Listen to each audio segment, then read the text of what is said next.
3 months had passed since the first meeting. Confederation Council had decided to learn more about these strange humans. They planned a cultural exchange program. Human scientists would visit different alien worlds, and alien scientists would later visit Earth. Dr. Kevin Hayes packed his bags with excitement. He was a biologist who had dreamed of meeting alien life since he was a child. With him was Maria Santos, an explorer who loved adventure and discovering new places. They would spend 2 weeks visiting 3 different Confederation worlds. The alien ship that picked them up was beautiful, but felt strange to the humans. Everything was made of smooth, soft materials. The walls curved gently, and soft lights glowed everywhere. The gravity was much lighter than Earth gravity, making Kevin and Maria feel like they could jump to the ceiling. Captain Velmara, their alien host, was a tall, thin being with pale blue skin. She moved like she was floating rather than walking. "Welcome aboard the peaceful journey," she said in perfect English. "We are excited to show you our worlds." Their first stop was Desha Prime, home to the Decian people. As their ship landed, Kevin and Maria looked out the windows in wonder. The planet looked like a perfect garden. Everything was green and peaceful. Gentle hills rolled into the distance, and soft streams ran between them. The Thessians who met them looked like tall, thin humans with silver hair and large, gentle eyes. They moved slowly and spoke in quiet voices. Everything about their world seemed calm and safe. "This is our capital city," said Guide Thonara as she showed them around. The city was made of white stone buildings that seemed to grow out of the ground like plants. Gardens covered every surface, and the air smelled like flowers as they walked through a park. Kevin noticed an interesting plant growing near the path. It had bright red leaves and small blue flowers. Back on Earth, he would have called it beautiful. Here, he was curious about how it had evolved. Without thinking, Kevin bent down and picked up one of the fallen leaves to examine it closely. He held it up to the light, looking at its structure. The Veshans around them screamed, "Drop it!" "Not it now!" Guide Thonara shouted, backing away in terror. "Don't let it touch your skin." Kevin looked at the leaf in confusion. "What's wrong? It's just a plant. That's a poison death leaf," Thonara cried. "One touch can kill a Veshan in seconds." Maria hurried over to Kevin. "Are you okay? Do you feel sick?" Kevin examined the leaf more closely. "I feel fine. It's actually quite beautiful." He rubbed it between his fingers, and the Decians gasped. In horror, "How are you not dead?" Thonara whispered. "I guess humans are just built differently," Kevin said, carefully putting the leaf in a sample container. "Our skin is pretty tough. We have to deal with poisonous plants all the time on Earth." The Veshan stared at him like he was some kind of monster. Later that day, they visited a Veshan school. The children were excited to meet the humans, but they stayed far away. Maria noticed a tall tree near the playground. It reminded her of the oak trees back home. "That's a beautiful tree," Maria said to the teacher. "How old is it?" "Very ancient," the teacher replied. "It has been growing for 50 years. Maria laughed. 50 years? "That's just a baby tree where I come from." Without thinking, she walked over to the tree and began climbing it. The Deshan children screamed and ran away. The teacher fainted. Maria was only 15 feet off the ground when Captain Velmara came running. "Maria, get down from there. You're going to die." "What?" Maria called down. "It's not even that high. I used to climb trees twice this tall when I was a kid. The fall will kill you." Velmara shouted. Maria easily jumped down, landing softly on her feet. The Thessians who saw this backed away in fear. "How did you survive that fall?" the teacher asked when she woke up. "It wasn't really a fall," Maria explained. "Humans are good climbers. We evolved from animals that lived in trees." News of these incidents spread quickly through the Essian communication networks. Within hours, every Veshan on the planet knew about the humans who could touch deadly poison and survive. Impossible falls. Their next stop was even more alarming for their alien hosts. The research ship encountered what Captain Velmara called a deadly radiation field while traveling between planets. Alarms went off throughout the ship, and red lights flashed everywhere. "Emergency protocol," Velmara announced over the ship's speakers. All personnel to radiation shelters immediately. The alien crew members ran to special protected rooms with thick walls. How they put on heavy suits and took pills to protect them. From radiation poisoning, the ship's systems showed radiation levels that would kill most alien species in just a few hours. Kevin and Yet, Naria looked at each other in confusion. "Aren't you coming to the shelter?" Belmara asked through the communication. "System. Do we need to?" Kevin asked. "The radiation levels don't seem that high." There was silence on the other end. "Not that high?" Belmara's voice cracked. "Those levels would kill a Veshan in 4 hours." "Really?" Maria checked the readings again. "On Earth, people who work with radiation deal with higher levels than this every day. Some of our medical treatments use much stronger radiation." "That's impossible," came a voice from the shelter. It was Dr. Zixbera, the ship's medical officer. "No living thing can survive that much radiation." "Humans can," Kevin said simply. "We had to learn to survive it. Our planet gets hit by radiation from space all the time. Our sun gives off radiation that would probably hurt you, but we actually need it to stay healthy." The aliens in the shelter talked quietly among themselves. Kevin and Maria could hear them through the communication system. They couldn't understand the alien language. When the radiation field passed, and it was safe for the aliens to come out, they looked at the humans like they were seeing ghosts. "You stood in that radiation for 3 hours and nothing happened to you," Dr. Zixpera said in amazement. "We feel fine," Maria replied. "Actually, we kept working on our research while you were in the shelter." Kevin found some interesting data about space radiation and how it affects different materials. Dr. Zixbara ran medical scans on both humans. The results showed that not only were they unharmed by the radiation, but their bodies had actually handled it so well that they showed no signs of ever being exposed. "This is impossible," Dr. Zixbera muttered, looking at the scans again and again. That night, Admiral Vexter of the Confederation military received an urgent message. It contained reports about the humans and their incredible abilities. Message described people who could survive deadly poisons, fall from impossible heights, and walk through radiation that would kill entire crews. Admiral Vextar read the report 3 times. Then he called his advisors. "Are we sure these reports are accurate?" he asked. "Multiple sources confirm it, sir," his aide replied. "The humans seem to be immune to things that would kill us easily. What kind of world creates people like this?" His science advisor pulled up data about Earth that the humans had shared during their first meeting. According to their own descriptions, "Sir, their planet experiences regular catastrophes. Massive storms, deadly radiation from their sun, poisonous, plants and animals everywhere, and frequent natural disasters." Admiral Vextar studied the data. "They lived with all of this and still built a civilization?" "Not just built, sir. They thrived. Their population is in the billions, and they've colonized other parts of their solar system." The Admiral was quiet for a long time. Finally he spoke. "Right. I want you to gather all available information about these humans, everything they've told us about their world, their abilities, and their technology." "Yes, sir. May I ask why?" Admiral Vextar looked out at the stars. "Because I'm starting to think we didn't meet a peaceful new species looking to join our confederation. Wait, I think we met something much more dangerous." "Sir, think about it.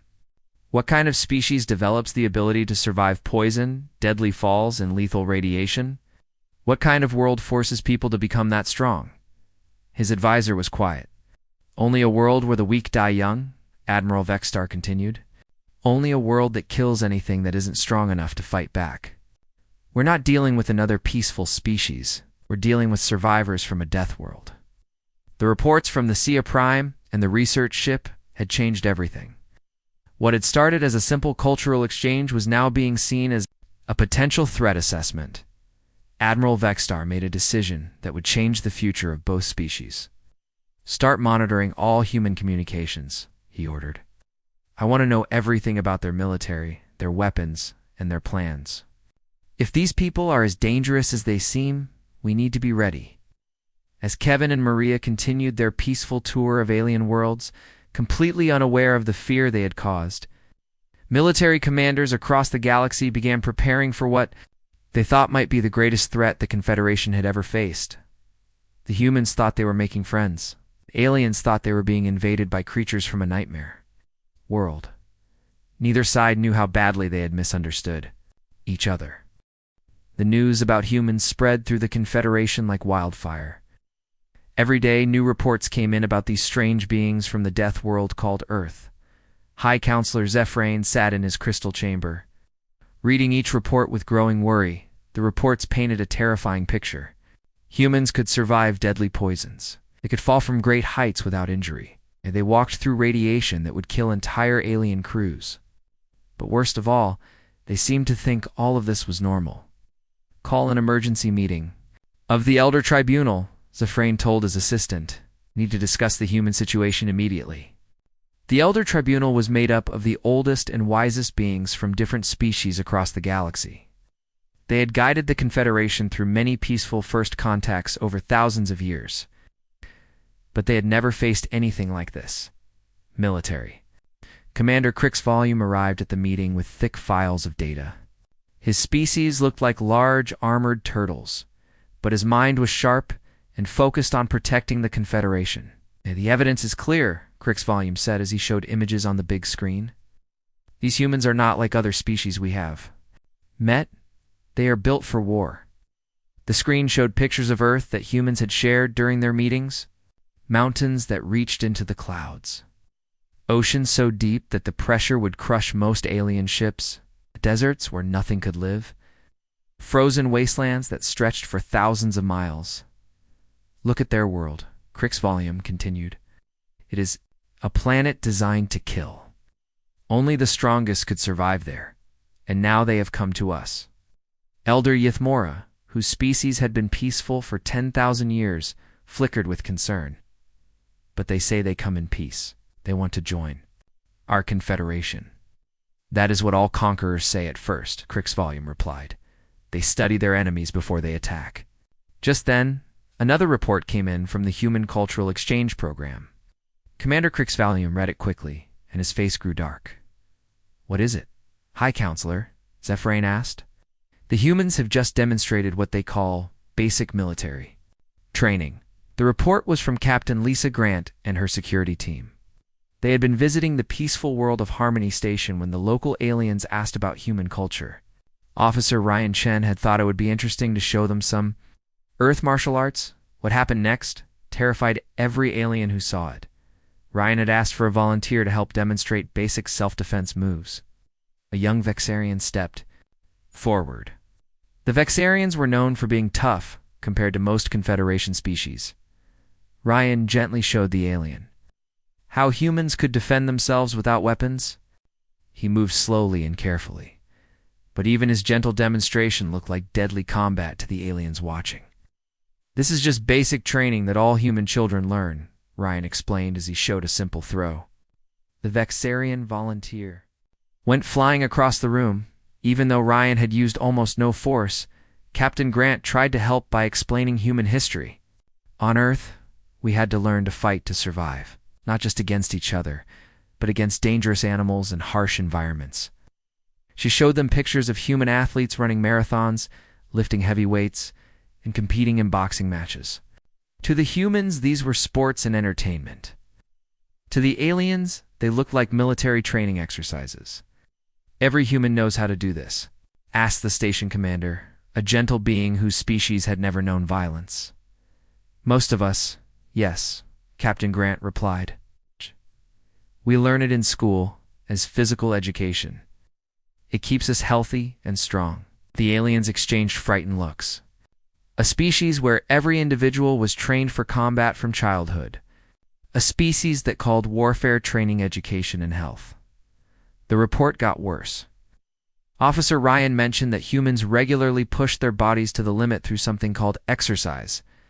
He explained how humans would run for miles, lift heavy objects for no reason, and intentionally put their bodies under stress to make them stronger. You hurt yourselves on purpose? The station commander asked in horror. It's not hurt exactly. Ryan laughed. We challenge ourselves. The saying, on Earth is no pain, no gain. If something doesn't challenge you, you don't get stronger from it. Two aliens whose species avoided all discomfort and pain. This sounded like a culture based on torture and suffering, but the worst part came when Captain Grant tried to ease their fears by talking about human cooperation. She told them about Earth's military forces and how different nations work together during emergencies. When disaster strikes, all human nations put aside their differences, she explained. We have systems in place where millions of soldiers can work together to help people in need. The aliens heard something completely different. They heard about a species with millions of trained warriors who could organize quickly for large-scale operations. Millions of soldiers, Station Commander whispered. Oh yes, Captain Grant said proudly, and that's just the active military. Most adult humans have some military training or emergency response experience. We all have to be ready to help when disasters happen. The aliens now believed that Earth had a population where nearly every adult was a trained warrior. The reports reached Admiral Vextar within hours. He called his military advisors for an emergency meeting. Read this, he said, handing them the latest report. The humans have just revealed the true nature of their society. His advisors read about human physical education, military training, and emergency response systems. They read about a species that trained for combat from childhood and maintained millions of active warriors. They are not explorers, Admiral, Vextar concluded. They are scouts. They are studying our defenses before their main force arrives. But sir, his aide said carefully, they only have one ship. How can they be a threat? Admiral Vextar pulled up images of the human ship, the U.S. Horizon. Unlike alien ships that were built for comfort and beauty, the Horizon looked like it was designed for battle. Its hull was thick and strong. Its engines were powerful. Everything about it suggested a military vessel. This is not an exploration ship, Admiral Vextar said. This is a warship. They are pretending to be peaceful while they gather intelligence about our worlds. The situation became worse when intercepted human communications mentioned something called the Olympics. The aliens had no context for understanding what this was, so they tried to figure it out. From the descriptions they heard, humans talked about competitors from different nations coming together. They mentioned events like running, jumping, throwing, objects, and combat sports. They spoke of training for years to compete in these events. Two aliens who had never heard of sports or games. This sounded like a massive military exercise, a gathering where human warriors from different tribes competed in combat trials to see who was strongest. They hold regular war games, Admiral Vextar told the Confederation Council. They train constantly and compete to see which of their warriors are the best. Dr. Helen Clark, a human scientist working on the space station, had no idea that her casual conversation was being recorded and analyzed. She mentioned to a Nexari colleague that she had competed in track and field in college. You were a warrior? The Nexari asked, confused by the translation. I guess you could say that, Helen laughed. I was pretty competitive. I trained every day, watched my diet carefully, and pushed my body to its limits. In regional competitions, the Nexari reported this conversation immediately. The aliens now believed that even human scientists were trained warriors who had won combat honors. Captain Steve Morgan and his crew aboard the UES Discovery continued their peaceful research. Completely unaware of the growing crisis, they studied alien technology, shared human knowledge, and tried to build friendships with the species they met. But every friendly gesture was misinterpreted. When Captain Morgan mentioned that his crew trained regularly to stay in shape, the aliens heard about military drills. When Dr. Helen Clark talked about her immune system fighting off a cold, the aliens heard about biological warfare resistance. The misunderstanding was complete. The Confederation now believed that humanity was a species of warriors from a death world, pretending to be peaceful while preparing for invasion. Admiral Vextar began making plans to defend the galaxy. Started calling in ships from across Confederation space. If these humans were as dangerous as they seemed, the galaxy would need every ship it could gather. Meanwhile, Earth continued its peaceful preparations for full diplomatic contact. They had no idea that across the galaxy an armada was being assembled to stop what the aliens believed was an incoming invasion. The humans thought they were making friends. The aliens thought they were preparing for war. Both sides were about to make decisions that would change everything. Fleet Admiral Sixtel had never seen anything like it in her 300 years of service. Ships were arriving at the rally point from every corner of the galaxy. Massive battle cruisers from the hegemony worlds.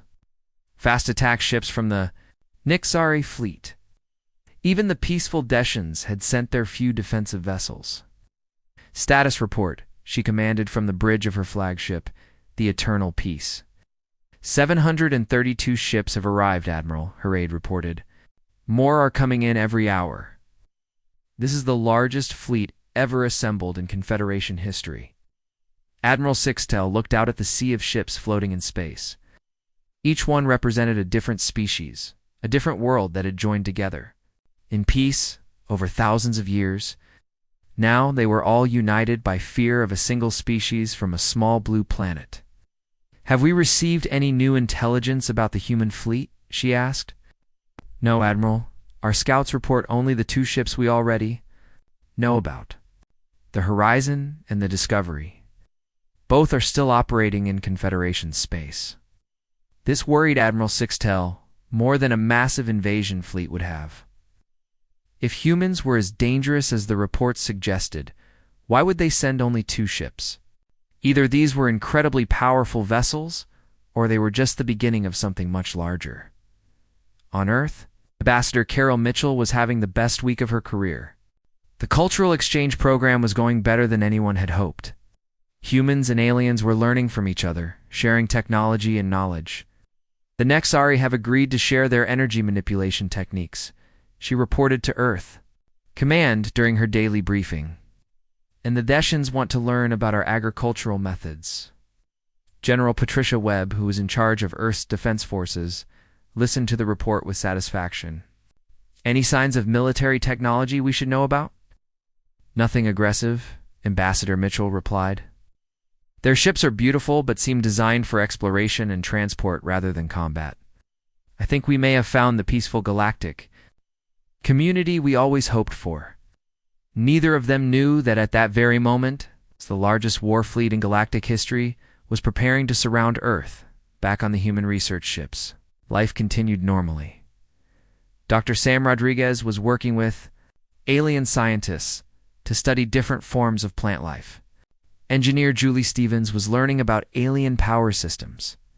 They had no idea that every casual conversation was being recorded and analyzed for military intelligence. "I love this work," Dr. Rodriguez told his Klaxon research partner. Their daily meeting. "Back on Earth, I spent most of my time in laboratories. Here I get to study living ecosystems from completely different evolutionary paths." The Klaxon scientist, Dr. Vexameron, tried to hide his nervousness. The reports said that humans were incredibly dangerous, but Dr. Rodriguez seemed kind and genuinely interested in peaceful research. "Tell me about your research on Earth, Doctor," Vexameron said carefully. "Oh, I specialized in extreme environment biology," Dr. Rodriguez replied enthusiastically. "I studied life forms that could survive in places where most things would die. Bacteria that lived in boiling water, plants that grew in toxic soil, animals that survived in the deep ocean where the pressure would crush most things." Dr. Vexameron made notes, but his hands were shaking. Even human scientists studied death and survival. Everything about these people seemed focused on existing in impossible conditions. "I also did some work with the military," Dr. Rodriguez continued, not noticing his partner's fear. "They wanted to know how soldiers could survive in extreme environments. Hot deserts, frozen mountains, poisonous swamps. It was interesting work. The Klaxon scientists nearly fainted. This human had worked directly with their military on survival techniques for different environments. He was probably a military scientist, pretending to be a civilian researcher. That evening, Dr. Vexameron sent an urgent report to his government. The human scientist claims to study extreme environment biology. He has worked with their military on survival techniques for different types of worlds. I believe he is gathering intelligence about our planets to help human forces survive in different environments during their invasion. Similar reports were coming in from across Confederation space. Every human activity was being interpreted as military preparation. Engineer Julie Stevens caused panic when she casually mentioned that she had worked on spacecraft design for NASA. She explained how human ships were built to survive the journey through space, with thick hulls to protect against radiation and meteorites. On Earth, space is dangerous, she told her alien colleagues during a technical discussion. You have to build ships that can handle anything: radiation storms, solar flares, impacts from space debris. One small mistake and everyone dies. The aliens heard about a species that built military-grade spacecraft as standard procedure. Ships designed to survive what they considered deadly conditions in space. We also test our ships by flying them through asteroid fields and radiation zones, Julie continued. We call it stress testing. We want to make sure they can handle whatever space throws at them. Her alien colleagues exchanged worried looks. Humans flew their ships through areas that would destroy most alien vessels just to test them. This sounded like military training exercises using actual spaceships.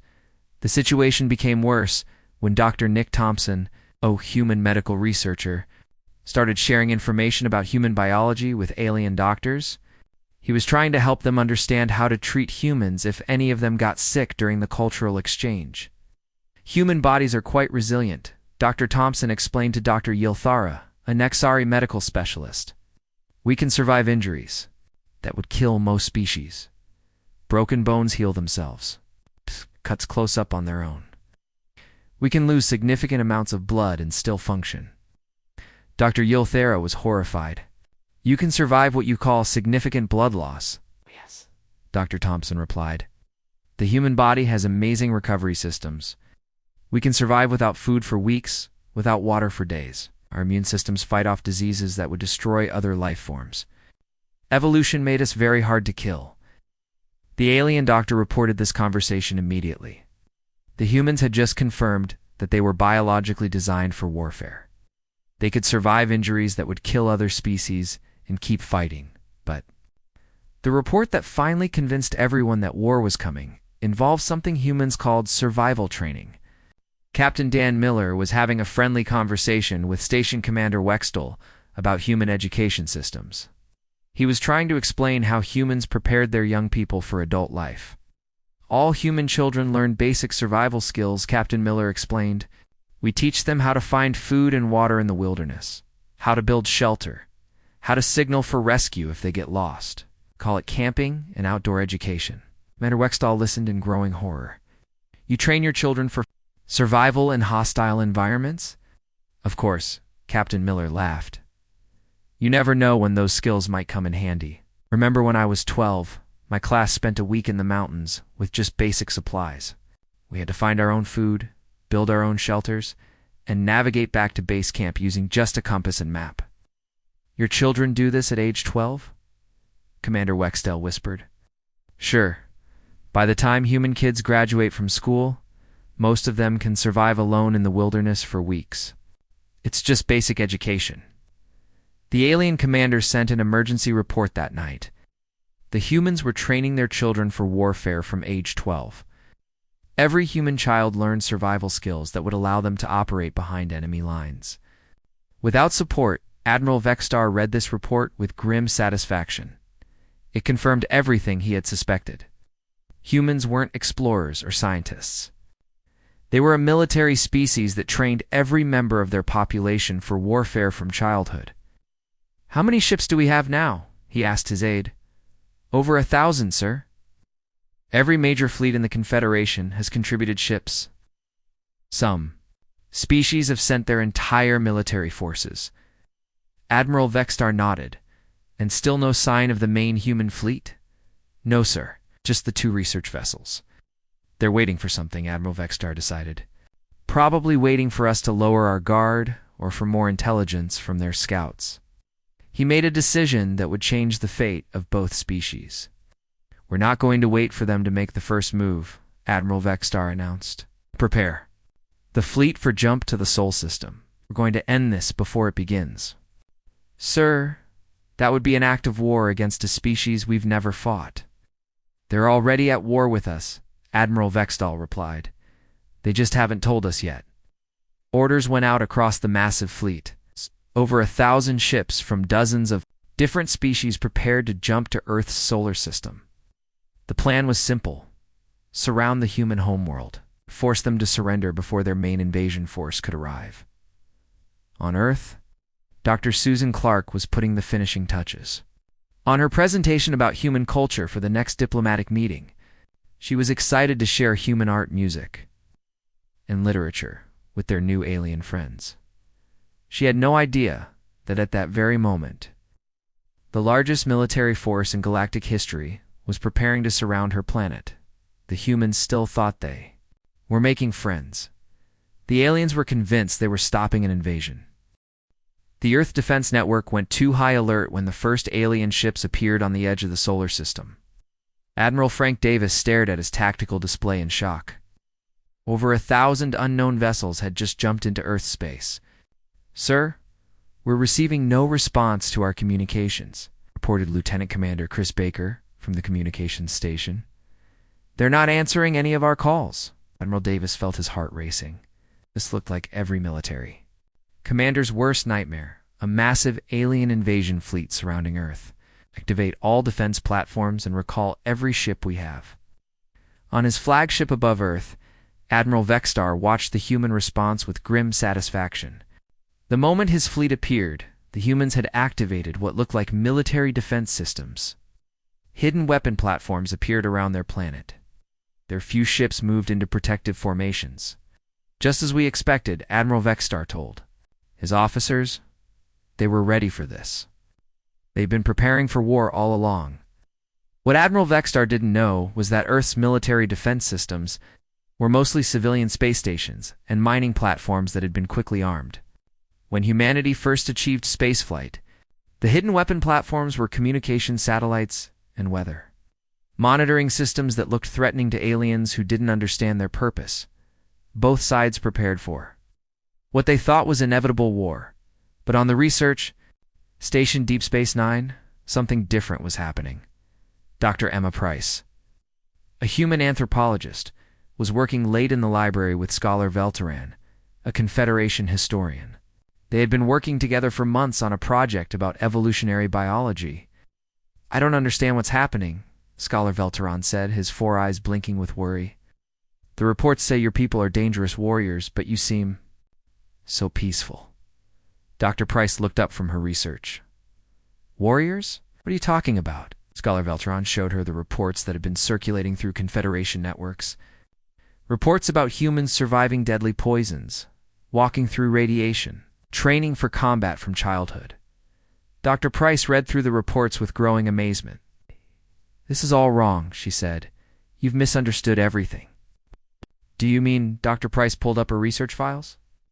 "I've been studying how different species evolve based on their environments. Look at this." She showed Scholar Velteran data about Earth's history.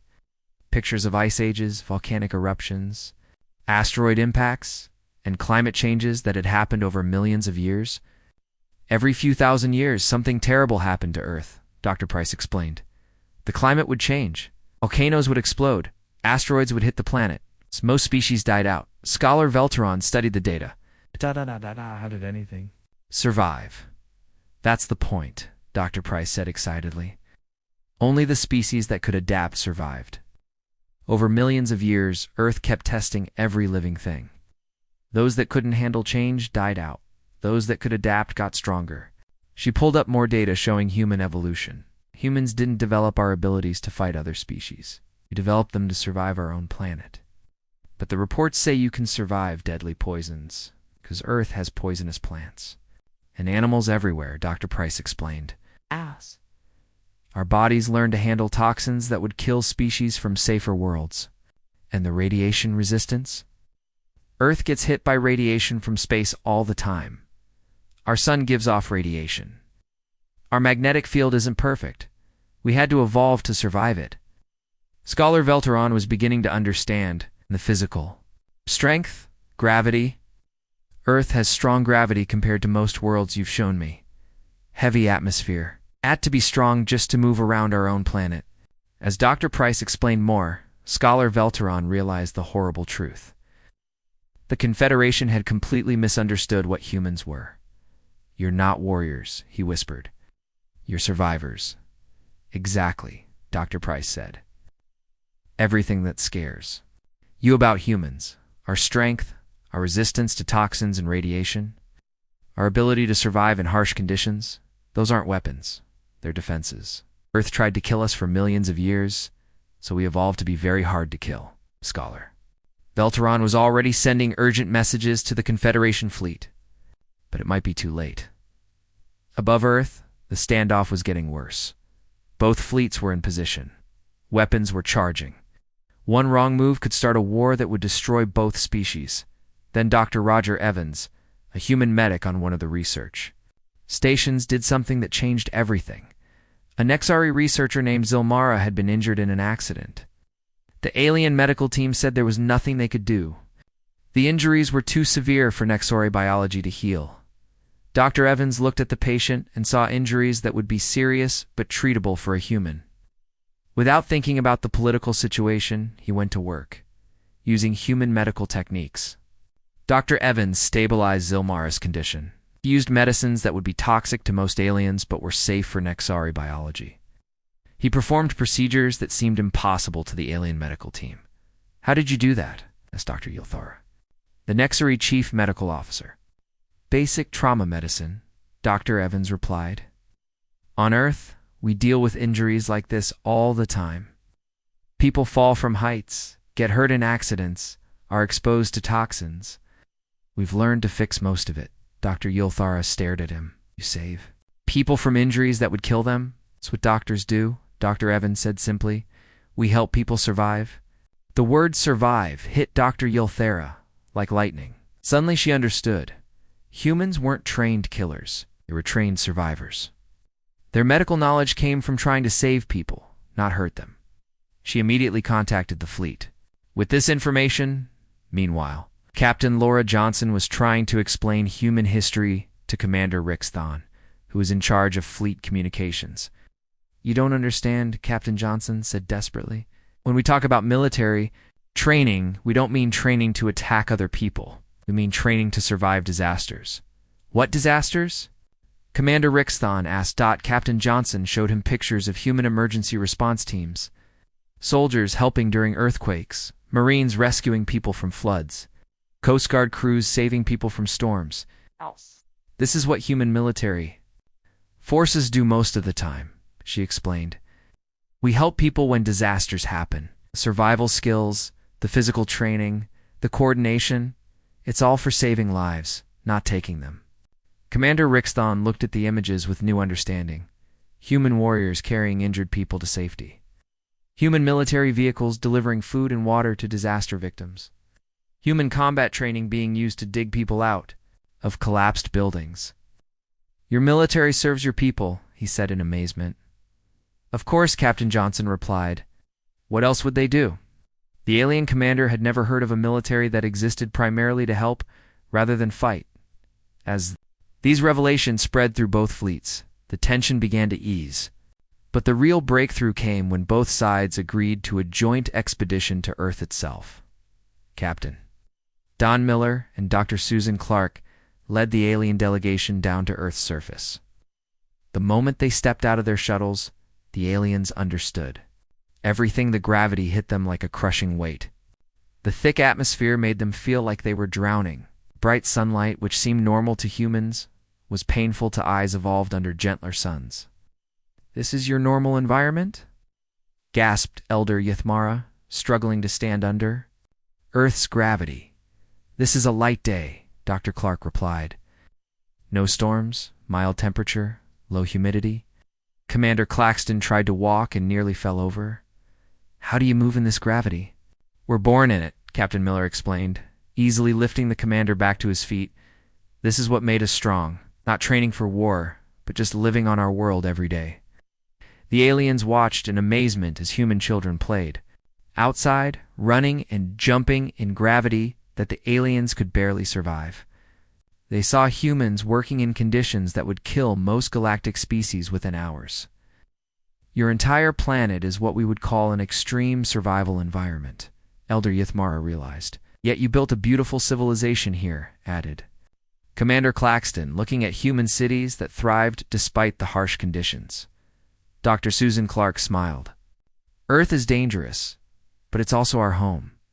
We learned to work with it instead of fighting it. The challenges made us stronger, but they also made us value cooperation and helping each other. As the alien delegation experienced Earth firsthand, they finally understood the truth. Humans weren't Deathworld conquerors. They were the survivors of a world so challenging that it had forged them into the galaxy's ultimate problem solvers. The fleet that had come to stop an invasion ended up becoming an escort of honor for humanity's entry into the Confederation. Admiral Vexstar, who had been preparing for war just hours before, found himself shaking hands with Admiral Davis in a ceremony of friendship. "We thought you were coming to conquer us," Admiral Vexstar admitted. "We thought you were coming to welcome us," Admiral Davis replied.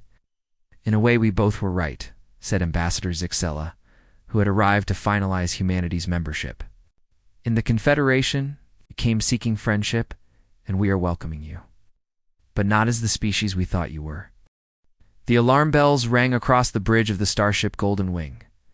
Commander Velton watched the screen with growing fear as another red dot disappeared from the star map. That was the 4th colony this week. The Void Hunters had found them. "Again, sir, we lost contact with Mining Station 7, his officer said. Her voice shook as she spoke. The last message said they saw black ships coming out of the dark space. Veltan closed his eyes. The Altarians were a peaceful people. They had never fought a real war. Their weapons were made to stop pirates and small raiders, not these monsters that ate entire worlds. His 4 eyes looked at the tactical display again. 15 systems had gone quiet in the past month. Billions of people were dead or missing. The Void Hunters were unlike anything the Galactic Council had ever faced. They came from the empty space between stars, moving in ships that looked like giant insects made of black metal. No one knew where they came from or what they wanted. They just consumed everything in their path and moved on to the next target. "Commander," the communications officer called out, "we have an emergency message from the Council chambers on New Geneva Prime." The screen flickered and showed the great meeting hall where representatives from 12 different alien species gathered. The chamber was in chaos. The bird-like avians were screeching in their high voices. The water-breathing aquatics were making angry bubble sounds. The plant-like botanoids swayed back and forth in distress. Elder Corna of the Crystalline Collective spoke first. His body made of living crystal flashed with worried colors. "The situation grows worse each day. Our combined fleets have lost 60% of their ships. The enemy adapts to our weapons faster than we can build new ones." General Hexer of the Reptilian Defense Force hissed in anger. "Our plasma cannons work for maybe 10 minutes before they become useless. These hunters learn from every shot we fire. After the first battle, they are immune to everything we have." Admiral Quizon of the Avian Brotherhood spread her wings wide.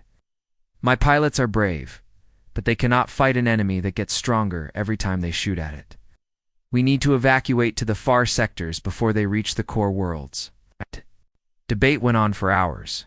Some wanted to run away to distant galaxies. Others wanted to try making peace with the hunters. A few suggested hiding on uninhabited planets until the threat passed. But everyone knew the truth, and they were losing this war badly. The Void Hunters fought like nothing the Council had ever seen. They used swarm tactics, sending hundreds of small ships against Council fleets. Their technology adapted in real time, learning from every weapon fired at them. Worse, they seemed to have no interest in negotiation or surrender. They just destroyed everything and took what they needed from the wreckage. Elder Thomases of the Botanoids finally spoke up. The ancient plant being rarely said anything during council meetings, so when he did talk, everyone listened. Perhaps it is time to consider ... other options. The chamber fell silent. Everyone knew what he meant, but no one wanted to say it out loud. "You cannot be serious," General Hexra said. "You want to contact the Deathworld species? The humans?" Admiral Quizon whispered, her feathers ruffling with fear.